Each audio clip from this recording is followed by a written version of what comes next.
Around 110 years ago, the Lusitania was sunk by a German U-boat off the coast of Ireland. Was this a war crime? And if so, whose? The Allies claimed it was an innocent passenger ship, and so outside parameters of legitimate warfare. The Germans claim it was carrying munitions, and so a legitimate target. So who was right? The truth, as they say, is rarely plain and seldom simple. So let's dive a little deeper, if you excuse a pun, and examine the evidence. The Lusitania, which was owned by the Cunard Line, was built to compete for the highly lucrative transatlantic passenger trade. Construction began in 1904, and after completion of the hull and main superstructure, the Lusitania was launched on the 7th of June 1906.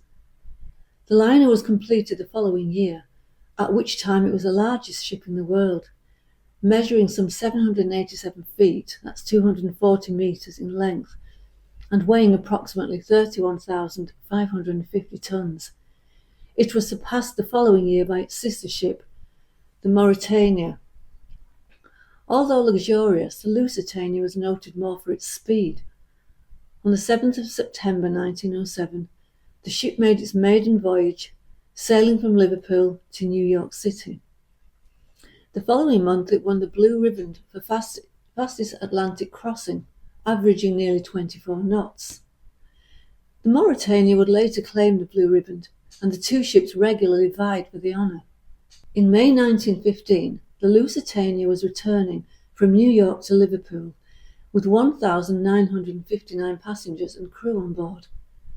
The sinkings of merchant ships off the south coast of Ireland and reports of submarine activity there prompted the British Admiralty to warn the Lusitania to avoid the area and to recommend adopting the evasive tactic of zigzagging, changing course every few minutes at irregular intervals to confuse any attempt by U-boats to plot a course for torpedoing.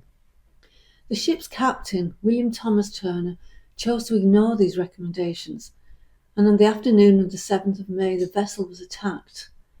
A torpedo struck and exploded amidships on the starboard side, and a heavier explosion followed, possibly caused by damage to the ship's steam engines and pipes.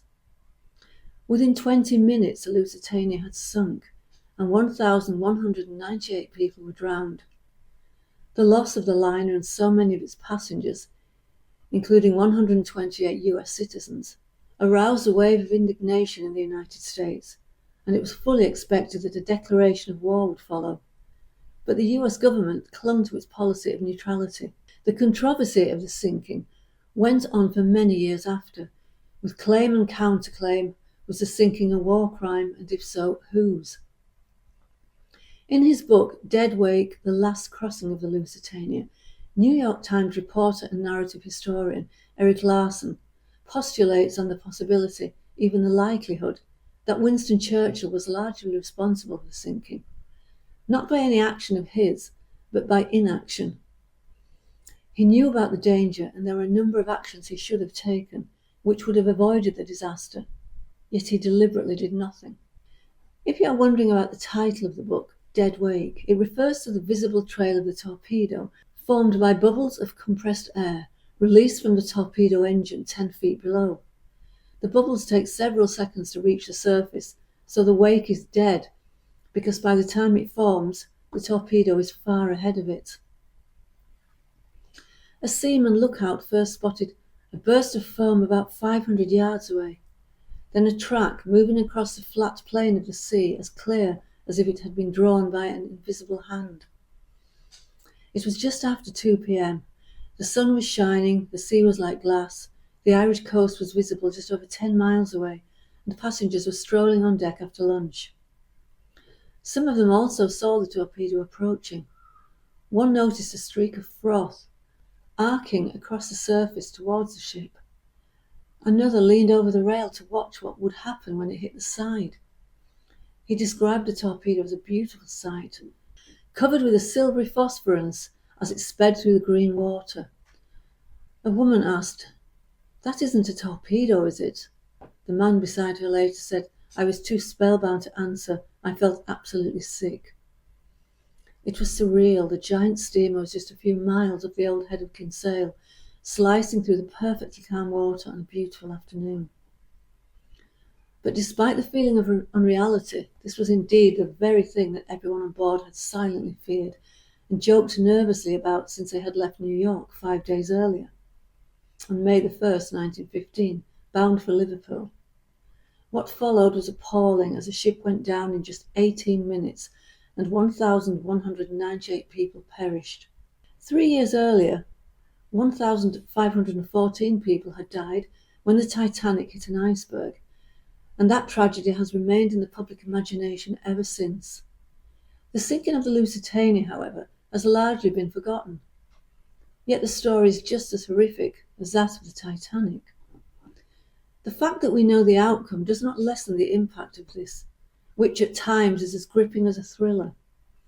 Larson builds the story from several perspectives at the same time, switching between what is going on in different places in short scenes.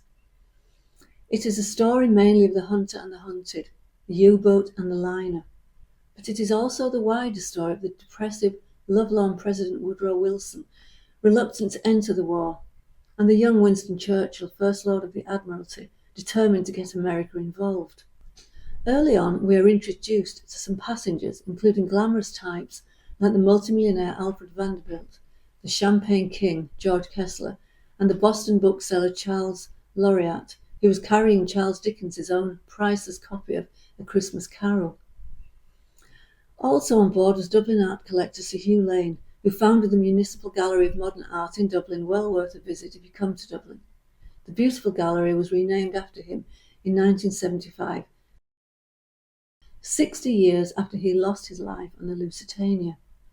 He was travelling with a large case of paintings, rumoured to have included works by Rubens, Monet and Rembrandt, which was insured for the equivalent of over $90 million today. In retrospect, it may seem foolhardy to have been travelling at the time at all, since the Great War had started the year before in 1914. But all the passengers had their way of rationalising away the danger, despite an American newspaper notice that had appeared right beside an ad for the Lusitania's voyage, shortly before the ship sailed. In the notice, the German government had warned that the shipping lanes around Britain were now a war zone, and that ships were liable to destruction. German U-boats were known to be active in the area. Yet few passengers early in 1915 believed that the Germans would actually attack a passenger liner. Even if the Lusitania were attacked, it was twice as fast as a submarine and could outrun any danger, they told each other. They also believed that a Royal Navy escort would be provided as soon as the Lusitania neared Ireland. Despite all this, nervous chatter about submarines continued among passengers throughout the voyage. Larson explains a coincidence of circumstances that led to the disaster, why the Lusitania was late to leaving New York, why it was sailing parallel to the Irish coast at less than maximum speed, how it accidentally came within range of the submarine, how fog cleared at the crucial time, why the U-boat was there instead of where it was supposed to be near Liverpool. The details of the converging voyages of the Lusitania and the U-20 have a horrible fascination because, as with a lot of tragic history, even though we know what is coming, you keep hoping that somehow they will miss each other. Because of the ship's rapid listing, only 6 of the 23 lifeboats were successfully launched, and many people were crushed by debris, and there was no ship in the area close enough to pick up people in the water in time. Small sailing craft from Kinsale did their best, but partly because of the calm day which had contributed to the fog, they were too slow. It was widely speculated, because there was a second powerful blast inside the ship after the torpedo had exploded, that the Lusitania must have been carrying explosives. It was 170 tons of rifle ammunition and 1,250 cases of artillery shells, as well as 50 barrels each of flammable aluminium and bronze powder, all of which was legal under US neutrality rules at the time. It may sound a lot, but it was not a significant amount in terms of war supplies, and it certainly did not provide any retrospective justification for the sinking, which claimed over 1,000 civilian lives. It is most unlikely that any of this material exploded. The artillery shells were minus their charges, for example, and why the second explosion was caused either by the ignition of coal dust in the ship's vast bunkers, then nearly empty, or cold seawater hitting the superheated boilers and pipes. But the most interesting part of Larson's book reveals the workings of the secret Room 40 in an old Admiralty building in central London, the centre of a covert operation run by Churchill, which was monitoring and decoding German naval radio messages. This clearly shows that Churchill and the very senior people in the Admiralty knew all about U-20 and roughly where it was and the extreme danger it posed to the approaching Lusitania. Yet nothing was done to protect the liner and its passengers, even though Room 40 knew that 23 British merchant ships had been torpedoed around the coast of Britain and Ireland in the preceding 7 days, 3 of them by the U-20. At the same time as Lusitania was approaching Ireland, several destroyers were being used to protect the pride of the British Navy, the battleship Orion, which had just left port. Other destroyers that could have protected the Lusitania were tied up in British and Irish ports. Given all that Room 40 knew about submarine activity in the area at the time, the Lusitania should have been diverted to the safer North Channel route around the top of Ireland. It also should have been given a naval escort as it approached from the Atlantic. Neither was done, and this looks very suspicious, given early remarks made by Churchill implying that it would take a major disaster to get America into the war. The sinking of the Lusitania with many Americans on board provided such a disaster. If the sinking of the Lusitania was, as it appears, a result of deliberate and calculated inaction by Churchill, it surely must rank among the greatest sins of omission ever committed. They always say look for who benefits most, and it is no doubt Churchill used the sinking to his advantage, both in eventually getting America to join the war and in recruiting propaganda in Ireland where the people were ambiguous at best, if not antagonistic to taking the King's shilling and sacrificing their lives in what they saw as an English war.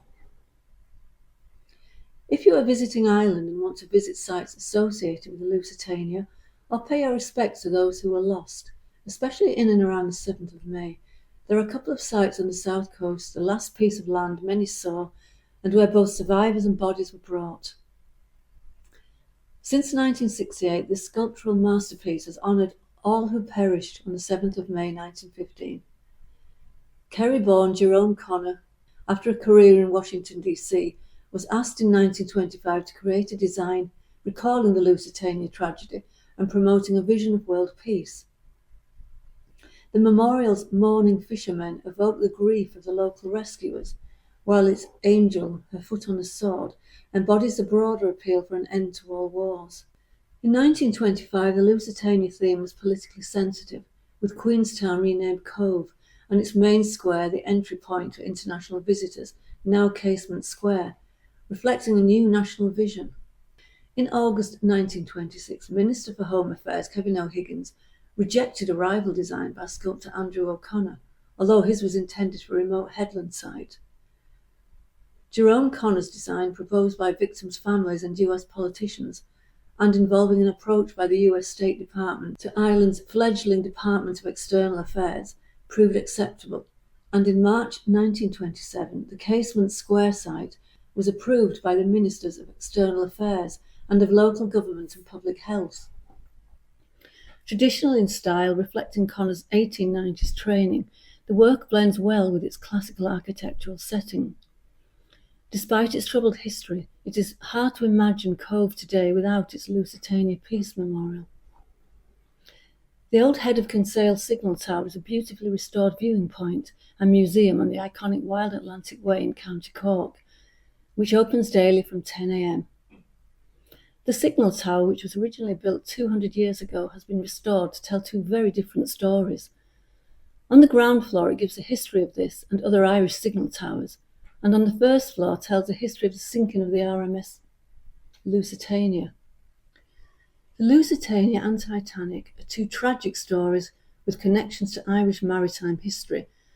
They both involve an element of human error, but while the Titanic was by and large a tragic accident, The victims of the Lusitania were simply murdered by two opposing powers. They were killed by German action and British inaction. Was it a war crime? Surely it was. And as for whose, the answer has to be both, doesn't it? Let us know your thoughts in the comments. If you like this content, please hit the like button, please subscribe, and hit the notification bell to be kept informed of when we drop new videos. We are tantalisingly close to our 1,000 subscribers, which will see us monetised. It costs our viewers nothing and will help us a lot in developing the channel. Thank you for watching and hope to see you all again soon. Goodbye.